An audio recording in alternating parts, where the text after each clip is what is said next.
Now, patients on admission at the Ketakrachi West Hospital do not have to bother about the extra cost of accommodation while on admission. The issue of people sleeping on corridors of the outpatient department and other open areas of the hospital is now a thing of the past after the hospital gave an acre of land to a philanthropist for the construction of a mother's lodge. Relatives of patients on admission at the hospital would now have a place to lodge and rest while caring for the sick. Correspondent Peter Senu was at the handing over ceremony and has filed the following report. 10-room, 8-bed capacity facility was constructed by a native philanthropist, Jacob Coley, to take care of relations of clients on admission at the hospital.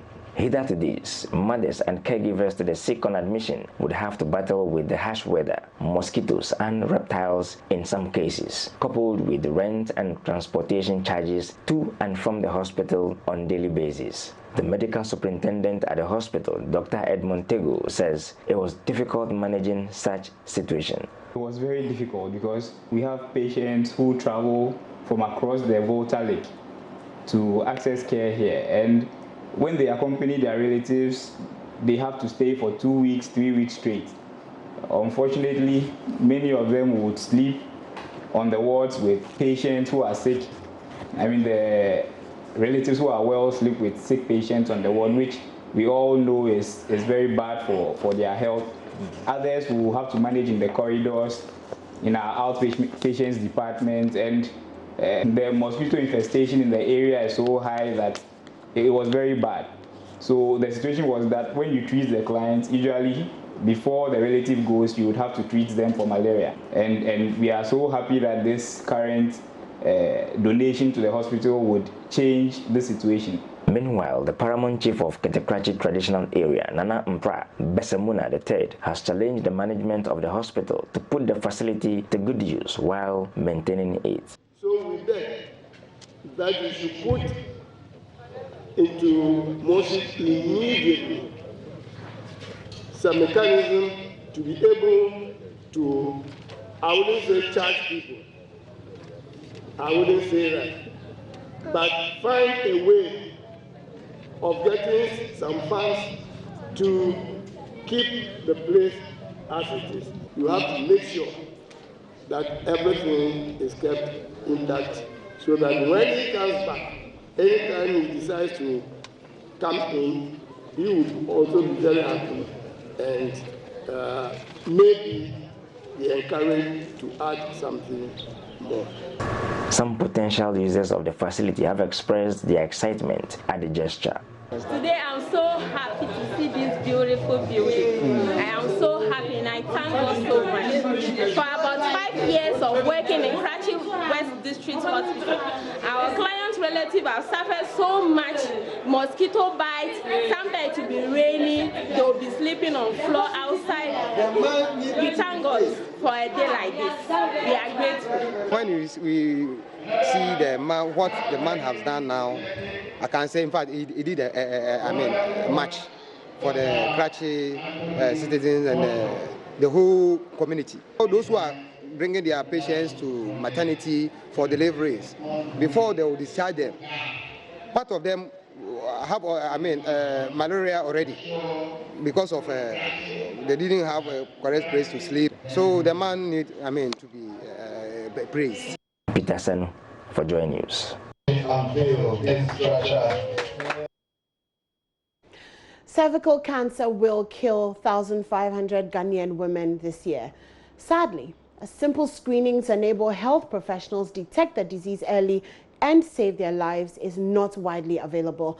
Statistics from the World Health Organization show that 90% of deaths from cervical cancer occurred in low and middle-income countries like Ghana.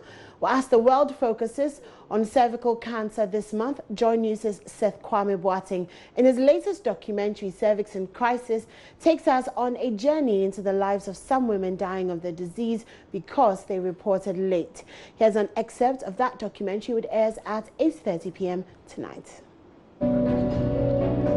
At the oncology unit of the Konfanoshi Teaching Hospital, 66-year-old Yao Buama, whose wife is battling cervical cancer, confirms this. They never sought medical attention until after 5 years.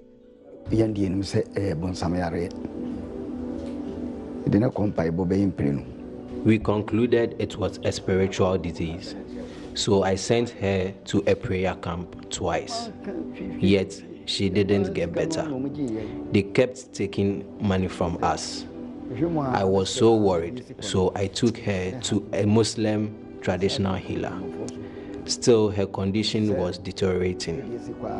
Observing the pain she was going through, especially at night, I then decided to take her to hospital.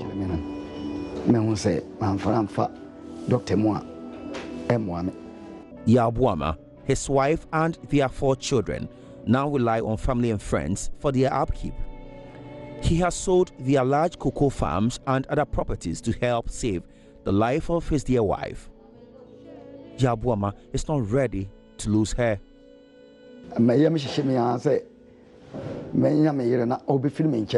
I am afraid my wife will die and I will not see her again. I rather lose my investment than to lose my wife. If God gives me strength, at least I can work and have them back. My concern was to just look for someone to buy them. So I eventually got a buyer, and that gave me some money to cater for her treatment. But it's finished in no time, so I had to sell my plot of land too. Now, that money has also finished. Friends and well wishers are those supporting us with some token. His 60-year-old wife, Yafufie, still cannot believe she is battling a disease she had long thought was far from her.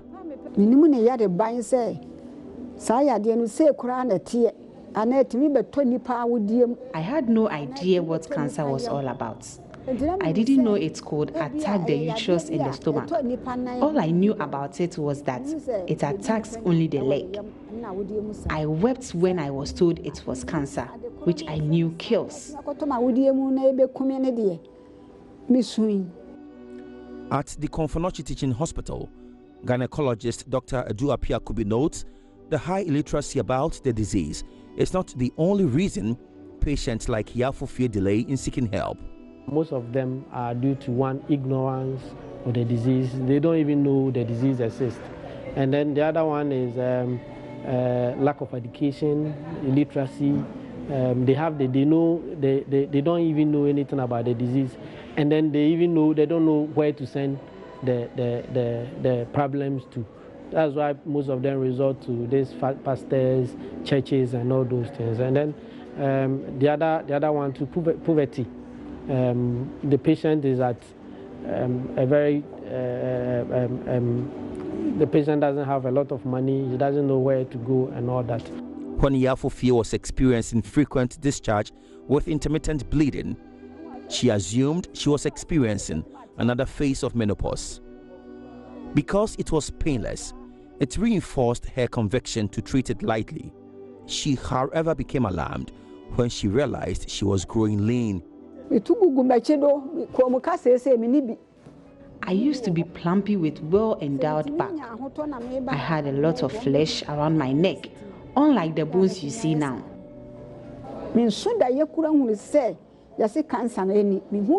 I never imagined cancer could cross my path one day.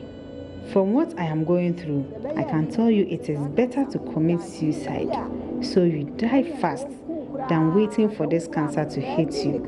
It is a bad disease.